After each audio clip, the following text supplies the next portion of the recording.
Fala, meus queridos, nosso último encontro então, certo, desse intensivo aqui de Sociologia que eu estou trazendo para vocês. E na aula de hoje, certo, a última desse encontro aí, onde eu estou falando sobre os conceitos básicos da Sociologia.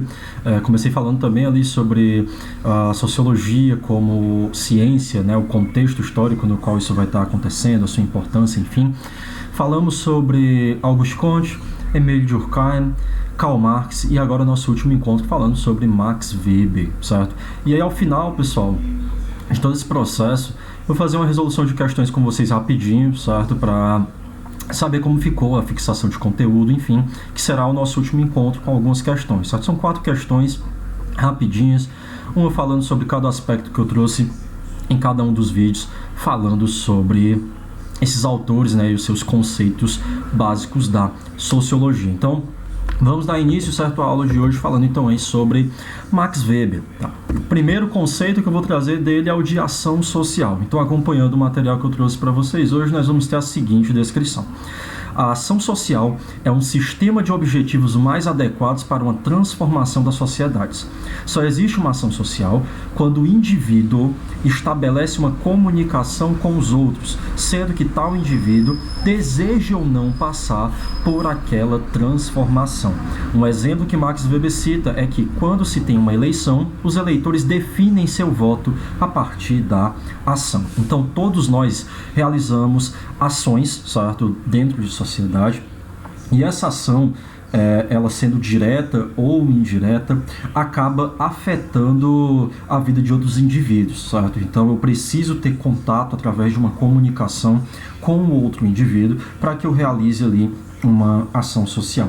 Essa ação, então, é a transmissão, certo, de uma forma até de poder em alguns momentos, já que o Weber também vai falar sobre dominação, e isso acaba, de alguma forma, interferindo no próprio funcionamento da sociedade, na ação de outros indivíduos. É muito importante prestar atenção, né, para saber que o conceito de ação social, ele acaba se afastando em alguns pontos sobre o conceito de fato social, já que a ação social permite, né, dar ali ao indivíduo o poder de intervenção, coisa que quando eu falo sobre o fato social, eu falo sobre exterioridade, ou não, ou seja, né, não do indivíduo para a sociedade, mas de fora, no caso da sociedade para o indivíduo. E pensar também, já dar uma dica aqui para vocês, que geralmente, né, aspectos que vão tentar trabalhar em um item de alguma questão, uma similaridade, uma aproximação entre Weber e Marx, por exemplo, já vai ser um item com a possibilidade bem forte de estar errado, tá? Porque vocês vão perceber que são autores que acabam se distanciando em vários aspectos. Bem, para eles, as normas e regras sociais são resultado do conjunto de ações individuais que se ligam a outros indivíduos, formando uma teia de sentidos. Ou seja, a sociedade nada mais é do que uma teia de relações, onde essas relações são construídas através do que o Weber vai chamar de ação social. Nós vamos ver daqui a pouco que nós temos tipos de ação social, certo? Mas antes disso, vamos falar sobre tipo ideal weberiano. Esse conceito, inclusive, ele vai ser utilizado em uma obra muito conhecida para quem estuda Brasil colonial, chamada Raízes do Brasil, certo? Essa obra, que não fala, né, sobre plantas ou algo do tipo, mas sobre o surgimento, né, da sociedade brasileira, a sua fabricação, digamos assim, e ela é escrita pelo pai do cantor Chico Buarque de Holanda, certo? Estou falando do Sérgio Buarque de Holanda, que usa esse conceito de tipo ideal quando ele se refere, por exemplo, ao tipo aventureiro, no qual nós vamos ter ali uma ideia do que é o português naquele momento, a partir desse conceito weberiano utilizado pelo Sérgio Buarque de Holanda. O que é que ele vai colocar então? Um tipo ideal é a seleção arbitrária das características de um fenômeno a partir das inúmeras qualidades presentes na realidade, sem nenhuma tentativa de colocá-lo em uma relação superordenada. Ou seja, nós construímos a ideia de tipo ideal através de uma seleção arbitrária de características que acabam de alguma forma intervindo ali na realidade. Um exemplo mais próximo a nós é como se eu perguntasse para vocês o que seria um bom professor. Vocês vão dar características ali arbitrárias, mas que de alguma forma correspondem a esses desejos, anseios de vocês, e isso vai formar uma ideia de tipo ideal de professor. E nós temos esse tipo ideal sendo de alguma forma presente em vários aspectos, vários meios da nossa sociedade, tá bom?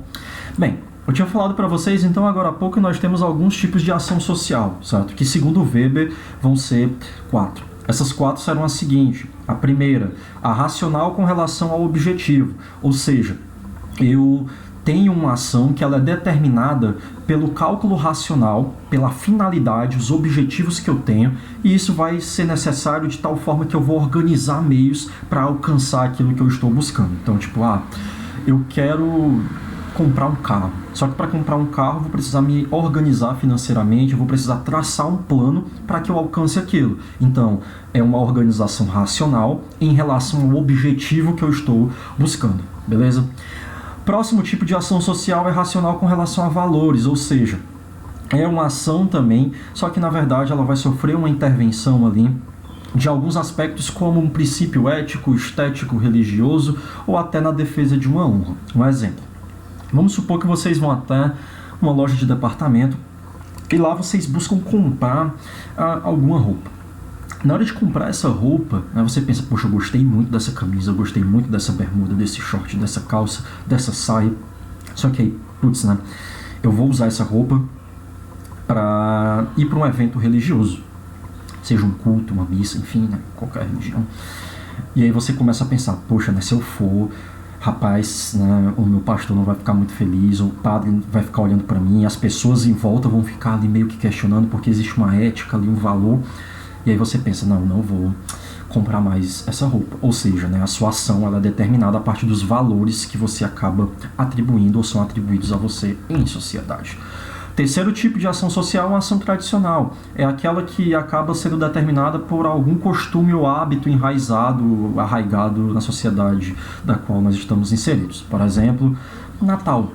Pensa aí, né, que tu tá ali se arrumando dia 24, 25... para tu ir para a sala escutar as piadas do teu tio, né? Enfim, tu não gosta de Natal, tu não curte, só que é um evento tradicional, todo mundo participa e você acaba realizando aquela ação também, tá bom? E por último, a ação afetiva, que é aquela definida por uma reação emocional do sujeito quando submetido a determinadas circunstâncias, ou seja, a relação de algum tipo de sentimento, alguma reação emocional que eu tenho a um evento faz com que eu realize aquela ação, né? Alguma memória afetiva, um tom de felicidade, amor, né? Enfim, isso, empatia, isso acaba interferindo na tua ação. E aí o Weber vai falar sobre dominação.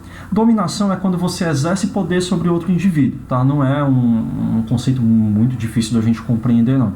É quando existe uma força que acaba se impondo, fazendo com que os outros sejam submetidos a alguns aspectos. Para o Weber, existem então 3 tipos de formas de você dominar um indivíduo. Primeiro é a dominação legal. Tá? Então, no caso, essa dominação legal ela se manifesta através de normas impessoais e de cargos. Por exemplo, um juiz, quando ele está aplicando uma sentença sobre um indivíduo, ali ele está usando uma dominação legal, uma dominação por meio das leis. Tá?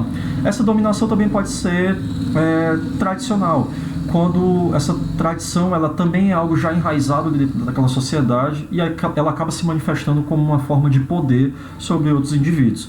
E por último, a dominação carismática, quando o indivíduo domina o outro, há essa prevalência de poder aí por conta de características místicas, né? Ou até mesmo de questões de personalidade. Então a dominação pode ser exercida por essas 3 formas. Paulo dá um exemplo aí, né, para ver se fica um pouco mais claro.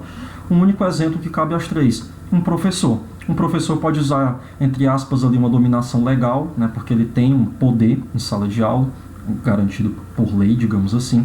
Uma dominação tradicional, porque é uma tradição você respeitar o seu professor, tá? Lembre-se disso, pelo menos deveria ser. E uma dominação carismática, né? Quando você pensa, poxa, né, o professor é legal ali, ele conversa comigo, né, ele fala sobre o cotidiano e tal, não sei o que, gente boa, vou então, né, acabar sendo dominado por esse professor. Então, por exemplo, a minha profissão, professor de professor, pode ter aí de alguma forma esses 3 aspectos de dominação. O próximo conceito do Weber diz respeito à racionalização. Ele vai colocar que existe aí um processo de desenvolvimento da ciência, da tecnologia e da própria burocracia, tá? E ele vai falar que o mundo ele sai um pouco do seu aspecto mais místico, né? Um aspecto mais sobrenatural, e ele se volta para um aspecto mais racional. Inclusive a própria religião, né, que é vista como um aspecto sobrenatural, vai ter pontos de racionalização. Quando eu falar, por exemplo, né, sobre o movimento protestante, onde nós temos, né, ali 3 principais representantes: Martinho Lutero, luteranismo, John ou João Calvino, né, como queiram. No caso, o Lutero, tá, gente, na Alemanha, o Calvino né, fundador aí do calvinismo na Suíça e na França, e na Inglaterra o anglicanismo com Henrique VIII. Então é um movimento religioso mais próximo da materialidade, e isso ele chama de processo de racionalização, que vai estar inclusive em uma das suas principais obras, né, que é o Espírito do Capitalismo e a Ética Protestante, né, ou Ética Protestante e o Espírito do Capitalismo, na verdade. E ele vai falar sobre burocracia. O que é um indivíduo burocrático? Tá, gente? Eu digo que o indivíduo ele é burocrático quando ele é muito apegado à questão das leis, né? Por exemplo, você está aí prestes a entrar de recuperação por algum motivo, espero que não, né? Mas faltou um pontinho. Você chega lá pro professor, me ajuda aí nessa, né? Tipo, passa um trabalho, alguma coisa, um ponto para eu poder não ficar de recuperação. O professor vai e diz, né? Olha, não, as regras da escola são essas, as leis são essas e você está de recuperação. Você vai dizer, poxa, o professor é muito burocrático, ele é muito apegado a essas leis. Mas o que é a burocracia? A burocracia é uma organização racional do espaço, da sociedade ou de um grupo e até mesmo do próprio Estado, certo? A burocracia ela serve, como está aqui na descrição, como um instrumento de legitimação da autoridade, e isso é feito de maneira racional. Só que para a burocracia funcionar, ela precisa de 3 características principais. O Weber vai falar sobre finalidade. A burocracia, por exemplo, a lei, ela precisa ter um objetivo, um fim, ela não pode vir do nada. Precisa de impessoalidade. As pessoas são ocupantes de cargos ou posições formais, ou seja, não sou eu, né, Paulo, que estou ali, não é você, mas sim aquele cargo que está sendo ocupado e eu devo ser, naquele momento, representante daquele cargo, né? Então eu devo esquecer aspectos, digamos assim, entre aspas, que condizem à minha pessoalidade e eu tratar aquilo de maneira impessoal. E por último, o profissionalismo, certo? Porque a burocracia ela é representada por funcionários, pessoas que estão ali para trabalhar de acordo com esses aspectos burocráticos. E isso vai levar a que o Weber chamou de desencantamento do mundo. Como temos aí na descrição, tá? Um processo de racionalização, secularização e desculturalização. Tudo que é estamental, tudo que é sólido se evapora, tudo que é sagrado é profanado. Isso vai estar lá na obra do Weber, Ética Protestante e o Espírito do Capitalismo. Ou seja, há esse processo de racionalização, tirando, né, um pouco desse encantamento, dessa visão sobrenatural, desse campo do mito, né, sobre o que era organizado em relação ao mundo, como o mundo era pensado. E aí nós levamos, né, entramos nesse processo de desencantamento. Paulo, só para eu entender, a burocracia, no final das contas, é algo positivo ou negativo? Nós necessitamos de uma organização racional de um espaço e da sociedade. Eu vou citar um exemplo que muitas vezes é chato, mas que talvez nessa ótica faça algum sentido para vocês.